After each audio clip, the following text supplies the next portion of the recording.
এই হসপিটালে একজন ওই যে লাশ কাটে না, ওই যে মেডিকেল স্টুডেন্টদেরকে লাশ কেটে দেখায়, তা আমার এক স্টুডেন্ট সেখানে, উনিও ডক্টর মাশাআল্লাহ, উনি বলছেন যে যখন লাশ কাটার জন্য নিয়ে আসলো মেডিকেলে, মানে ফার্স্ট ইয়ারে কি সেকেন্ড ইয়ারে এটা করে তোমাদের? ফার্স্ট ইয়ারে মনে হয়, সেকেন্ড ইয়ারে মেবি।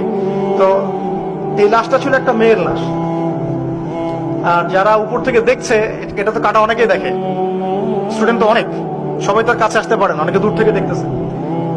যে টিচার এই কাজটা করতেছে, সেই টিচারটা করতে গিয়ে মাথাটা এখানে কিন্তু খুলে ফেলে, কিছু একটা দিয়ে আঘাত করে খুলে ফেলে। তখন উনি বলছেন যে এই যদি হয় শেষ পরিণতি, তাহলে তোমাদের তো লিপস্টিকের কি দরকার আছে? টিচার বলছেন এই কথা। আমার স্টুডেন্ট এখন বলছেন যে ওই দিন এই কথাটা আমার মাথায় এমন ভাবে ক্যাচ করেছে যে তারপর থেকে সেটার জীবনটা পরিবর্তন করেছে, পর্দায় আসা শুরু করেছে। একটা মেয়ের যদি জীবনের শেষ অবস্থা এই হয়, তাহলে এই বেপর্দামের কি দাম আছে? এই ফ্যাশন শো, এই বিউটি কন্টেস্ট, এই লিপস্টিক, এই স্নো পাউডার ইত্যাদি লাগাই যে বাইরে ঘুরতেছ, এগুলোর কি দরকার আছে? ওই স্যার এই দাওয়াতটা দিয়েছিল তার ছাত্রীদেরকে, তাদের মধ্যে অনেকে হেদায়েত হয়ে গেছে আলহামদুলিল্লাহ। এটাই বলছে যে আমরা কিন্তু সবাইকে চলতে ফিরতে হেদায়েত এর পথে আনার চেষ্টা করতে পারি। আল্লাহ পাক আমাদের সবাইকে তৌফিক দান করুন, আমিন।